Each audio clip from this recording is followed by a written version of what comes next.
kids get in and what do they try to do? Get big. Get big EVs, right? And people ask me, like, I don't care about exit velocity. Doesn't matter to me. And people are like, oh, you're a dinosaur. Okay. You know. And launch angle is not something I create artificially like this. And we don't hit the balls in the cage. You know. Launch angle is a matter of where contact is made in the plane of the pitch. Some are going to be ground balls. Some are going to be shoot the grass. You know.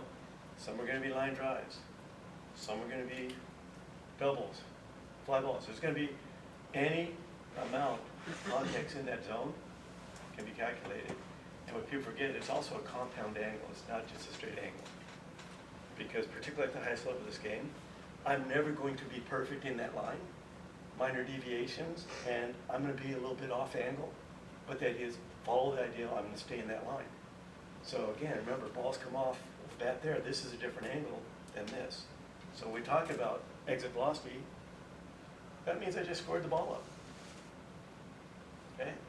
And in a practice environment, if I score the ball up, that's what I'm trying to do. But the problem I see, and this is how I visually see things when I critique a swing first, is after a hitter first makes contact, I want to see the bat continue in that line. And I know we're in trouble when I see a hitter hit the ball and immediately start going off plane. I'm not going to tell you it's not occasionally going to happen in a game.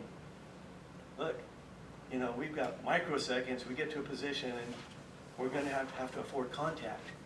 But the idea is once I start coming off plane, I know I've got a problem because that is not going to translate successfully to consistency in a game. How many kids do you see getting that exit velocity, swinging out of their backsides, trying to get higher exit velocity in a practice environment? Okay? For the record, I will say it many times this weekend.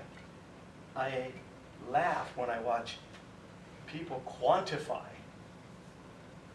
some player putting a tee up and quantify it with either a bat sensor or a hit tracks or a tracking system and quantify how hard you can hit that ball off a tee and get exit velocity and somehow say, that's a good thing. They've been doing that at combines. And I'm not just saying you guys have seen it. I know you've seen it. But these are, you know, pro combines. And they'll tell the kid, hey, make sure you hit a ball down at the corner edge of the cage. That gets you your highest exit velocity. All right? Cheat to get a higher exit velocity, but what kind of swing was it? Man, go ahead, son, as many kids as you can who hit 100 miles an hour off the tee. It's ridiculous. And there are people, once again, data. I'm not against data. But you got to understand, data by itself really doesn't mean anything. Or data taken out of actual context. Personally, I do like to see the data, what's going on in the result of a game. What do we have there? But we can't practice that. Show me one kid that can actually hit 22.5 degrees launch angle with every swing in a game situation, and I'll tell you that kid doesn't exist. But people think that I'm going to get a point here, and I'm going to unleash in that point, create my launch angle and a lot of exit velocity. It's not going to happen.